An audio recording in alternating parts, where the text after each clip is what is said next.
Hi friends, welcome back to my channel. ನಾನಿವತ್ತು ದಿಢೀರಾಗಿ ಚಕ್ಲಿ ಯಾವ ಥರ ಮಾಡಬೇಕಂತ ಹೇಳ್ಕೊಡ್ತೀನಿ. ಮೊದಲು ಒಂದು ಕಪ್ ಹುರ್ಗಡ್ಲೆ ತೊಗೊತಿದ್ದೀನಿ. ನೀಟಾಗಿ ಪೌಡ್ರ್ ಮಾಡ್ಕೊಳೋಣ.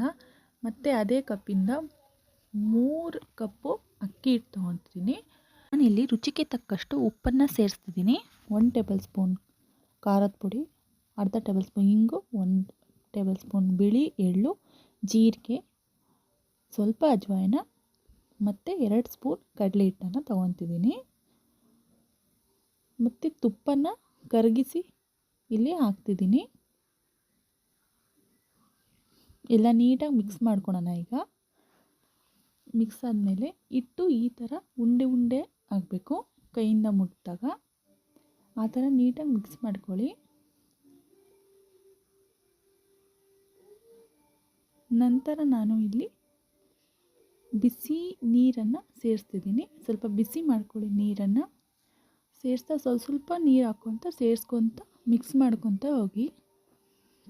ನಂತರ ಈ ಥರ ಹಿಟ್ಟನ್ನು ನಾದ್ಕೊಳ್ಳಿ. ನಾದ್ಕೊಂಡಾದ್ಮೇಲೆ ಚಕ್ಲಿ ಬಿಡಿ. ನೋಡಿ ಎಷ್ಟು ಸಖತ್ತಾಗಿ ಬರುತ್ತೆ. ಹಿಟ್ಟನ್ನು ನೀಟಾಗಿ ನಾದ್ಕೊಂಡಿಲ್ಲ ಅಂದರೆ ಚಕ್ಲಿ ಮುರಿಯುತ್ತೆ, ಚಕ್ಲಿ ನೀಟಾಗಿ ಬರಲ್ಲ. ನಾನು ಮೊದಲೇ ಇಲ್ಲಿ ಎಣ್ಣೆ ಬಿಸಿ ಮಾಡ್ಕೊಂಡಿದ್ದೆ.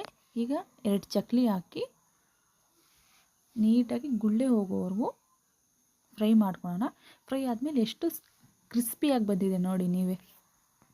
ಗಣೇಶ ಹಬ್ಬಕ್ಕೆ, ಗೌರಿ ಹಬ್ಬಕ್ಕೆ ಮತ್ತು ವರಲಕ್ಷ್ಮಿ ಪೂಜೆಗೆ ಟೈಮ್ ಇಲ್ಲದೆ ಇರುವಾಗ ದಿಢೀರಾಗಿ ಯಾವ ಥರ ಮಾಡಬೇಕಂತ ಹೇಳ್ಕೊಟ್ಟಿದ್ದೀನಿ. ನೀವೊಂದು ಸಲ ಮನೇಲಿ ಟ್ರೈ ಮಾಡಿ, ಲೈಕ್ ಮಾಡಿ, ಕಮೆಂಟ್ ಮಾಡಿ ಯಾವ ಥರ ಇದೆ ಅಂತ. ಮತ್ತೊಂದು ರೆಸಿಪಿ ಜೊತೆ ಮತ್ತೆ ಸಿಗೋಣ. Thank you for watching.